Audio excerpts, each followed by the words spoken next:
As mentioned during Maghrib, whoever would like to pray next to one another, feel free to do so.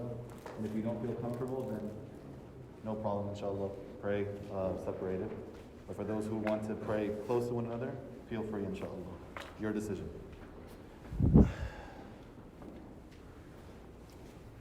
الله أكبر الله أكبر أشهد أن لا إله إلا الله أشهد أن محمد رسول الله حي على الصلاة حي على الفلاح قد قامت الصلاة قد قامت الصلاة الله أكبر الله أكبر لا إله إلا الله لا إله إلا الله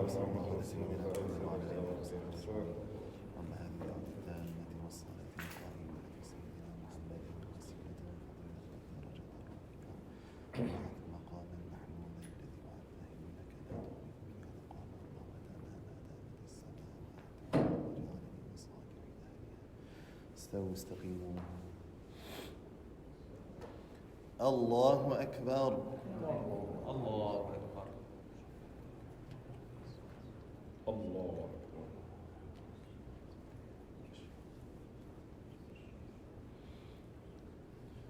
بسم الله الرحمن الرحيم الحمد لله رب العالمين الرحمن الرحيم مالك يوم الدين إياك نعبد وإياك نستعين اهدنا الصراط المستقيم صراط الذين أنعمت عليهم غير المغضوب عليهم ولا الضالين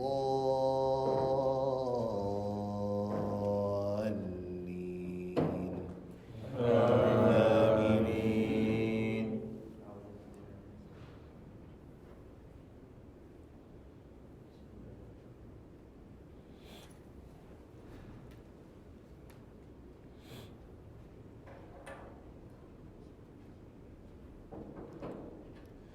تبارك الذي جعل في السماء بروجا وجعل فيها سرجا وقمرا منيرا وهو الذي جعل الليل والنهار خلفة لمن أراد أن يذكر أو أراد شكورا وعباد الرحمن الذين يمشون على الأرض هونا وإذا خاطبهم الجاهلون قالوا سلاما والذين يبيتون لربهم سجدا وقياما والذين يقولون ربنا اصرف عنا عذاب جهنم إن عذابها كان غراما إنها ساءت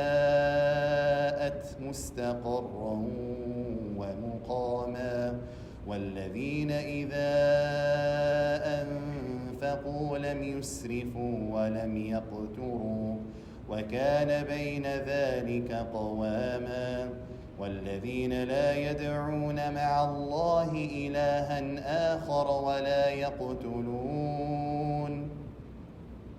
ولا يقتلون النفس التي حرم الله إلا بالحق ولا يزنون ومن يفعل ذلك يلقى أثاما يضاعف له العذاب يوم القيامة ويخلد فيه مهانا إلا من تاب وآمن وعمل عملا صالحا فأولئك يبدل الله سيئاتهم حسنات وكان الله غفورا رحيما ومن تاب وعمل صالحا فإنه يتوب إلى الله متابا والذين لا يشهدون الزور وإذا مروا باللغو مروا كراما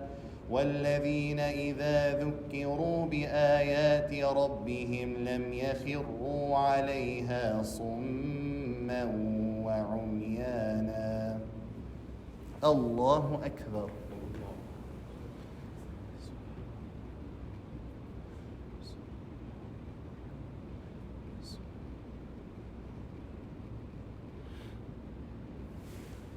سمع الله لمن حمده.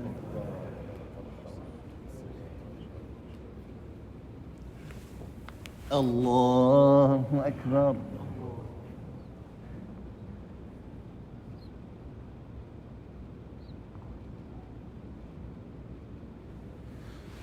الله أكبر.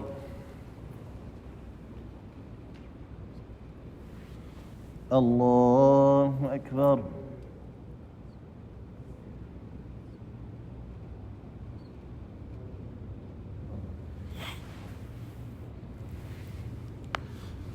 الله أكبر.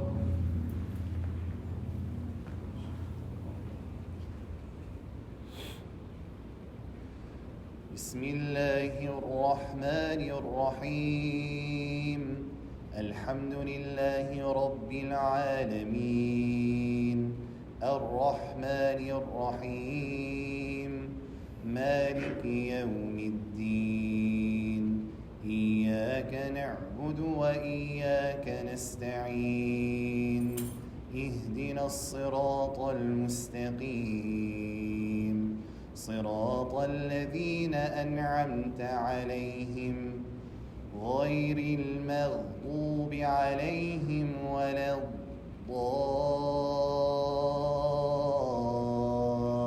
الضالين آمين.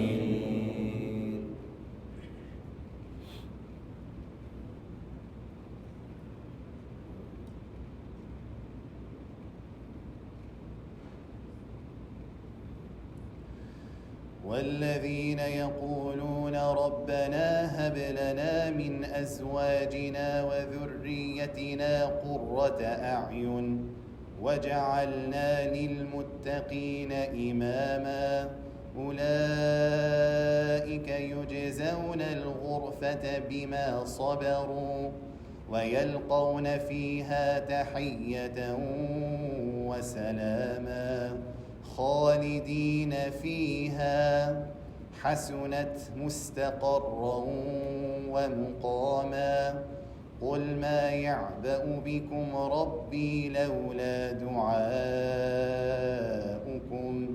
فقد كذبتم فسوف يكون لزاما. الله أكبر.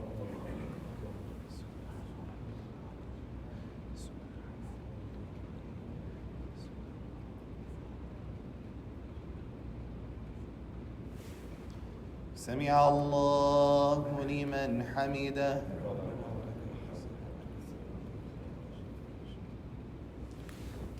الله أكبر.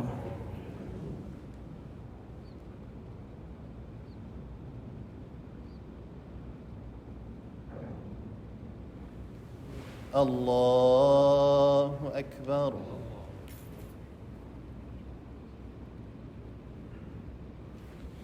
الله أكبر.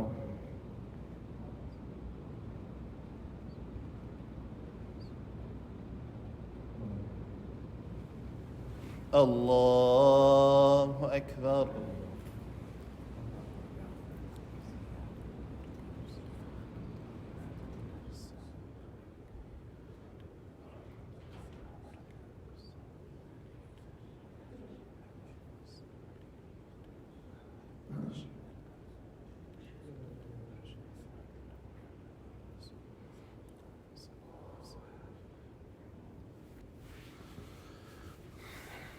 الله أكبر.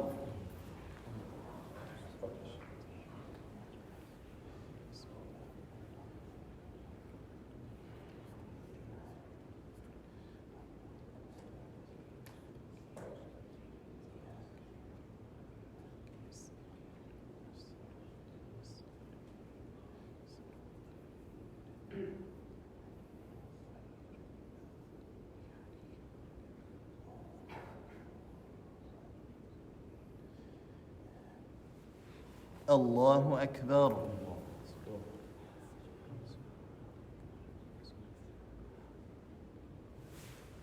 سمع الله لمن حمده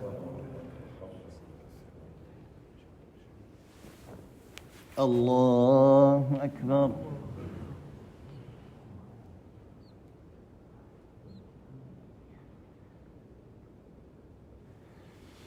الله أكبر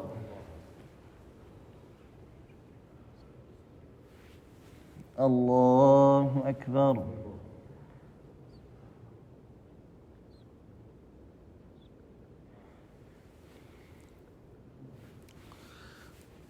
الله أكبر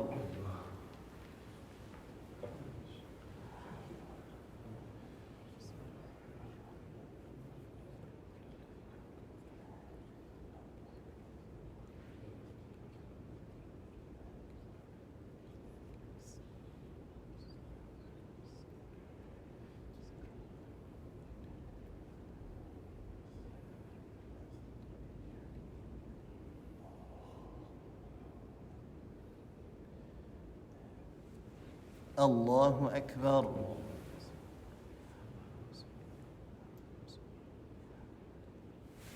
سمع الله لمن حمده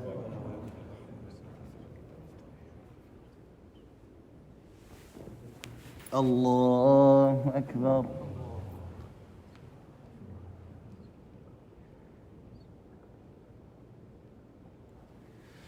الله أكبر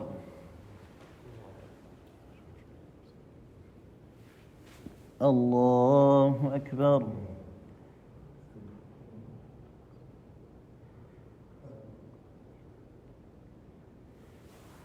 الله أكبر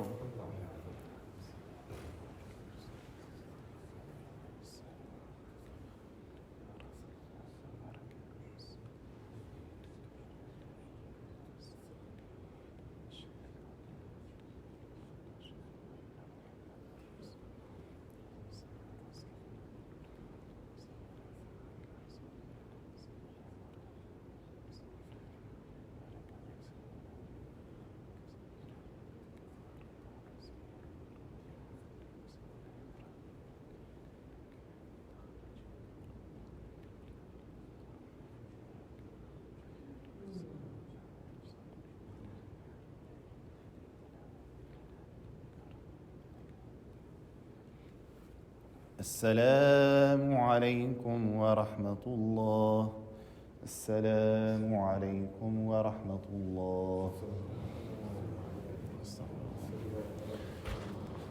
الله الذي لا إله إلا هو القيوم استغفر الله الذي لا إله إلا هو القيوم لا إله إلا هو القيوم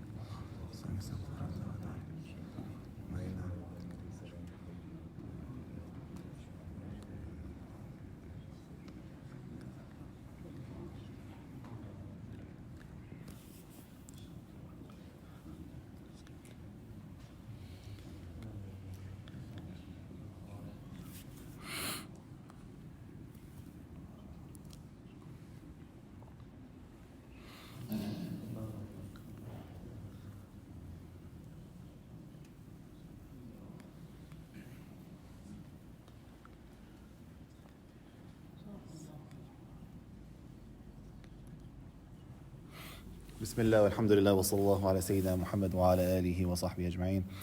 For those that were present during Maghrib, I recited the same verses I recited in Isha, but in a different way. So for those that were present for Maghrib, it was the last ayat min Surah al-Furqan from Hafs and Asim. And in this prayer, Isha, I recited it on Abu al-Harith and al-Kisai. So some differences to point out for those that are interested, inshallah. And then I have a few words I want to say, inshallah. Beginning with Sirajan, it became Surujan. Also, the Wahuwa became Wahwa, so sukun on the ha. And then on the top of the page afterwards, وَمَن يَفْعَلْ ذَلِكَ, there's idgham kamil there. And he does that, and Ad-Duri who's also a student of al-Kisai, does not do idgham kamil there. So he says, وَمَن يَفْعَلْ ذَلِكَ. So there's no lam. The lam is completely erased. And continuing forward, فِيهِ muhana became فِيهِ muhana. So that's actually, it goes against the rule. Because we have something called mad al-sila. And since there's a ya, Hafs should be doing the same thing, فِيهِ muhana, but he actually has some, that's one of the only places where he actually does the med there, whereas most other ones do not. And then وَذُرِّيَّاتِنَا become وَذُرِّيَّتِنَا without the alif. And وَيُلَقَّوْنَا became وَيَلْقَوْنَا at the end of the page. And those are the differences, inshallah. And as we mentioned before, these all go back to Sayyidina Muhammad sallallahu alayhi wasallam, our prophet, who was taught by Jibreel, who took it from Allah subhanahu wa ta'ala. And then I just wanted to mention a few words. I couldn't help but notice. I came and parked my car here for Maghrib Salah. And I said to myself, I have some things to do. I'm going to go back home. So I left my car parked here and I walked back home. My home is not too far from here. And for those who are interested in sports, they know that the Astros are making it pretty far. And I see a Houston shirt on right now as well. And no problem. But as we all know, on this street, there is a place, a bar, and I couldn't help but when I was walking by, there was a huge line just to get inside the bar, and not a place to park, and a beer garden and everything, and you see all these people coming to watch the game, you know? And that's a whole topic in itself, but I started to really think, I'm like, how lucky and how blessed are you, all of you here praying here, and myself for coming to the Jami, because it is not from our doing. Like I've said before, this is an invitation from Allah subhanahu wa ta'ala. You coming here to the masjid is not because of you. You didn't do anything special. You had the intention, and then God said, you know what? You have that intention. I'm going to fulfill that intention for you. I'm going to bring you here. It's an invitation. You being here in Allah's house, just like the brother mentioned before the prayer, treat it with respect. This is not a franchise.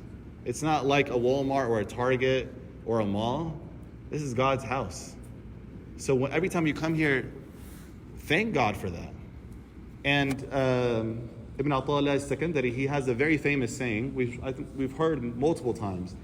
And I'm going to say the translation in English. Hopefully I don't butcher the meaning. He says, if you want to know your place with God, look to where He has placed you. And subhanAllah, we're all here in the Jami', in the masjid, praying Isha Jama'ah, Qiyam Nisf Layl, like half of the night. That's the reward. It's a big deal. For you being here and not somewhere else, where, inshallah, guide us all. We all have our mistakes and sins that we commit during the day, knowingly and unknowingly, but we're here, whereas other people are in a bar on the same street, in this side of town, where it's very live. A lot of people come and watch games, and as long as the Astros progress, it's going to be even more packed the next time. So, subhanAllah, we make dua for our brothers who need guidance, and including ourselves too, because you don't know, one day it might come to where God doesn't invite you to the masjid, and you might say to yourself, what did I do that God did not invite me here? So try to keep up with it. I always tell people, try to come at least once a day to the masjid if you can. Have that relationship with the Jami', because one of the 7 people shaded on the Day of Judgment, on that day where no one will be shaded, are those who had that attachment to the Jami', to the masjid, to when they left it, when they leave it, they have a missing for it. They miss it. They want to be back. But obviously with life and all our farad that we have to do, everything that we have to go through life, our jobs, our families, which is important in itself, you can't leave them. But they have a missing, they want to come back. So inshallah, may Allah make us one of those people that will be shaded because of our love for His house. أقول قولي هذا واستغفر الله لي ولكم.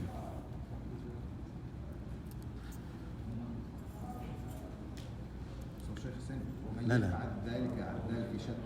ومن يفعل ذلك نعم شد على ذلك صح.